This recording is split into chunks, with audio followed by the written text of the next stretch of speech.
से और बहुत सारे मिडिल क्लास परिवार एजुकेशन लोन लेते हैं अपने बच्चों को हायर एजुकेशन दिलाने के लिए, ताकि वो ये सपना पूरा कर सकें कि बच्चा डॉक्टर बनेगा, इंजीनियर बनेगा। जितना हम इन्वेस्ट कर रहे हैं लोन लगा करके, उससे कहीं ज़्यादा गुना कमा करके देगा।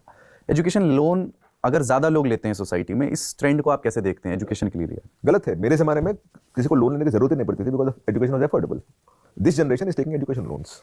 इन my life I don't remember anyone taking education loan to study. You get it? When something is affordable, you don't take a loan. मान लीजिए कि एक परिवार आईआईटी या आईएम में अपने बच्चे को पढ़ाने के लिए, मान लीजिए आईएम क्योंकि वहाँ फीस ज़्यादा है, लोन लेने जा रहा है ना? उसको लोन मिल सकता है, मिल जाएगा जितने का वो लोन चाह रहा है, बट उसके लिए वो बड़ा अमाउंट है। उसको आप क्या सलाह देंगे कि वो समझे बात को? See, आपको एजुकेशन लोन ना one through public sector banking channels ना, there is something that they give which is at up to 4 lakh rupees, जहां उनका इंटरेस्ट रेट है 7-8% ऐसा कुछ रहता है. इट्स कॉल्ड डीआरए लोन बोलते हैं उसे. It's under the director of the government of India, जहां एजुकेशन लोन देनी पड़ती है उनको. ऑफ द टोटल पोर्टफोलियो इतना पोर्टफोलियो आपको एजुकेशन लोन में रहना चाहिए. If you get into that, that's fine. India में ना there is nothing called an education loan. जो अभी आसपास में प्राइवेट बैंक्स या प्राइवेट कंपनीज दे रहे हैं ना education loan, it is not an education loan. The purpose of that is education, but the nature of loan is a consumer loan. Interest rate देखिएगा 12-13-14%. सिक्योरिटी पक्का रहेगा.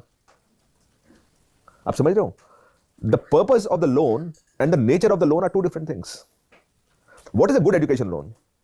आप बाहर के देशों में देखिएगा, if you don't get a job there is a moratorium. The loan is linked to the inflation rate, right? और इंटरेस्ट रेट्स भी कम है बाहर. Exactly. The loan repayment is linked to the salary that you get. If you don't get a placement, it's not there. और अगर आपका salary X रहेगा तो not more than 1/3 of that X can be an EMI. And then once in a while, government comes back saying, I'm waiving off so many education loans because they have been long pending. जैसे आपका agriculture loan रहता है. Agriculture loan is an agriculture loan.